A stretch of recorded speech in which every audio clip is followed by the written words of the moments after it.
meet you where I am today. And Laretha and Mrs. Battle, oh my gosh, I am so proud of you, right? And thank you guys so much for making that choice.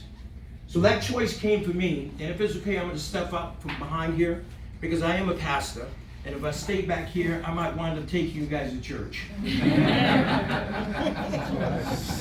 So many years ago, I wound up found myself in a situation where I had to make a choice. And for me, it was an absolute choice of a lifetime. And I found myself on the bottom bunk of a detention center, right, about to face the potential of spending the next 23 years of my life in prison, behind 50-foot walls. And when I found myself there, man, I was sick. This is like my life. And two reasons why I was sick, if I can be transparent. The number one reason why Jon Ponder was sick was I was withdrawn from an atrocious heroin addiction. I'm in a detention center and I'm sick. And the other reason why I'm sick is I looked into that jumpsuit and I pulled out that book and she was like, oh my gosh, I got cracked for what? And I know that based off of my criminal history, which started out when I was 12 years old, I know that in a few months from now, I'm gonna have to go before a federal judge, and this guy has the potential to lay me down for the next 23 years of my life, and I'm sick. And I remember laying on that bunk and I'm thinking to myself, oh my gosh, is my mom, who's elderly at the time, is she gonna pass away while I'm in prison, just like grandpa and my uncles and everybody else? I was thinking about my son, who was 8 years old at the time, and it was really breaking my heart saying to myself, that is my son gonna grow up without his father, just like I grew up without mine? And I was sick. But I remember laying on that bunk that day, I asked myself this one question that literally changed my life. I can remember laying there, I kicked those orange shower shoes off, and I'm laying back on the bunk. And before I asked myself that question, I'm looking up at the top bunk, and I started reading some of the stuff that people was writing up there. I was like, man, what was this guy thinking when he wrote this up here? You know what I'm talking about, right? What in the world were you going through? But I asked myself that question that literally changed my life, would not be who I am today without it. I asked myself simply, how did I get here? How did I get here? How did I get to the bottom bunk of a detention center, about to go before a judge and several months down the line, and this guy has the potential to lay me down for practically the rest of my life? How did I get here?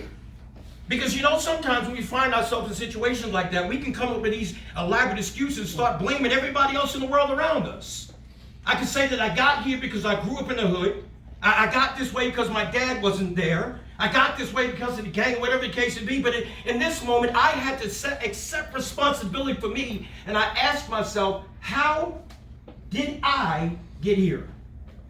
And when I asked myself that question, laying on that bottom bunk, I took a trip in my mind over the past 10 years of my life. And I saw it.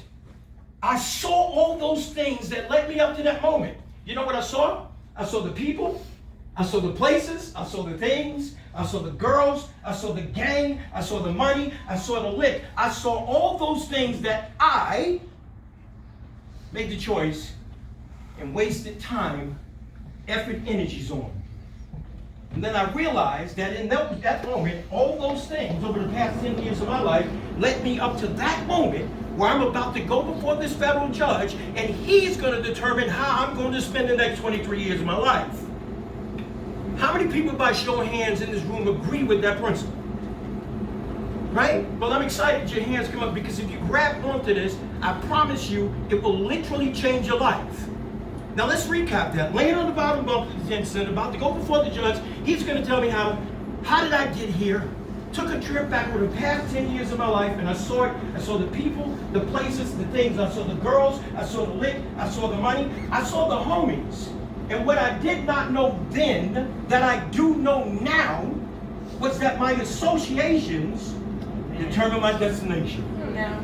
You see, that was a lesson that my mom tried to teach me a long time ago, and I never paid attention to her. I can remember sometime, 11, 12 years old, my mom working 3 jobs. She's coming home, come up out of that subway. She's got the ShopRite bags in her hand. And when she's coming home, I'm sitting out on the steps with all the little homies. And my mom walked up and she wouldn't be disrespectful. She stepped right through me, stepped into the door of that brownstone. She set her bag down. She opened that door back up and she said, John, would you come here, baby? And I step up in the hallway, and what she would do is she would take her finger and lift up my little tiny chin and look me dead in your eye and say, baby, them boys out there ain't no good for you. You know what I say to her? I'm shut up in the homies, I got this. And listen, 2 weeks later, I would find myself sitting on the curb in handcuffs, and guess who was right there with me? See, Mom knew that principle of my associations determine my destination. Show me who your friends are, and I will tell you exactly who you're going to be 2 years down the road. Guaranteed. So in that moment, I'm seeing all those different things, time, effort, energy, the things that I put value on. Do you know that thing you put value on? The thing that you put value on is that thing that you think about first thing in the morning when you wake up. And it's the last thing you think about before you go to bed at night. See, sometimes some of us, we just put value on the wrong things. But what we have to understand is that thing that I value causes the gravitational pull into my destiny. And I stood there on that day, all the time, effort, energy, and bing, those things led me up to that moment where I'm about to go before this judge where he can dictate how I'm going to spend the rest of my life.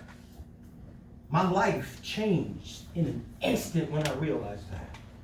Because if that principle is true, the things that I focused my attention on, who I hung around with and put value on, if those things led me up to that moment, then the things that I choose to focus my attention on today is going to determine who I'm going to be 10 years down the road. And when I grabbed onto that principle, life just changed. But it all comes down to that choice. And when I begin to understand that, when I make better choices, I'm going to create better habits. Amen. And those better habits is going to produce the better character of who I am. And when I have better character, that's when you become more valuable. And when you become more valuable, people will present you with better opportunities. Not because of your background, but because of the character of who you are. You won't be able to get away from them. And when people present you with better opportunities, listen, my friends, that is when you're going to be able to contribute so much more to life. And that is going to give you the biggest and best reward. I am so excited for the journey that you're on. And I want you to understand this principle at where you are at right now today. Just as many of you started this, 3-4 months ago, going through this process and butting heads with the staff, but trusting the process and having faith in the process. People like her and Mrs. Battle, that's evident that the process works. Amen. So to help you understand where you are in your life right now, because you may not even know, I'm going to give you this analogy right now. Because you've been through the process, you're here and you're graduating, you're about to launch off on the journey. And in that, listen, I want you to picture in your mind this. Do you know those big, gigantic cargo ships? All right, you've seen them with all these containers on it, right? Massive containers on these big, gigantic ships. And this is how we do the import and export stuff, right? This is how material gets from Okinawa, Japan to Seattle, Washington. You follow me? So you got these big, gigantic containers on these huge, massive cargo ships, and it sets sail from Seattle, from Okinawa, Japan, over to Seattle, Washington. Does that make sense? Mm-hmm. Now I want you to picture in your mind, if you will, in these big, gigantic ships. After everything is loaded up, and listen, and they're ready to set sail. Listen, the captain of that ship does not steer the ship. Are you following me? It's tens and thousands of miles of water. They don't steer the ship. What the captain does is, the night before this ship sets sail, it will climb up into the cabin, the cockpit, whatever it is, and what he'll do is, he will set the coordinates. set the coordinates of where it's going to go. Whatever that is, 18 degrees here, 15 knots, whatever they do. And after they set the coordinates so that this can get from Okinawa, Japan to Seattle, Washington, and after the coordinates are set, he turns off the light and he goes downstairs. Wakes up at 4 o'clock in the morning with his cup of coffee, goes back up in there, and he starts this thing up, and this thing will take off in the direction of Seattle, Washington. Now, I want you to imagine this, if you will. What if after the captain had set the coordinates, he shut the light off when he went back downstairs, that somebody tiptoed up into that little cabin cockpit, and he looked at those coordinates, he looked around, nobody's there, and they shifted that thing just 1 degree. Cut the lights off and went back downstairs and went out his bills. The captain wake up the next morning, he gets up in there, he's not paying attention to the compass, he starts this thing up, boom, boom, and he sets off in the direction of what he believes is Seattle, Washington. And he starts moving in that direction. He's not paying attention to the compass because he already had the coordinates set. And he may not know the first day that he's off course. He may not know 3 days not paying attention to the compass that he's off course. Tens and thousands of miles of water. He may not know in the first 2 weeks that he's off course. But listen, gradually and incrementally over time, what was set sail heading to Seattle, Washington, has just pulled into the docks of San Diego, California. Because the coordinates was changed just 1 degree. Now, the reason why I share that with you, and please wrap your mind around this, prior to you coming in here, you walked through that door one day and your life was headed in a certain direction. You had a destination on your life. You were going somewhere. But because of the principles that you have learned over the past couple of weeks, if you just take one thing and implement that in your life, you will change your destination. You have one responsibility, because I know you've learned a lot more than that. You have one responsibility with every ounce of energy that you can muster. Stay the course. You have set sail in that direction. You've seen the living testimony, the living proof. You have one responsibility, to stay the course. There is nothing that's on the inside of her, that's on the inside of Mrs. Battle, that's on the inside of Jon Ponder, that is not on the inside of you.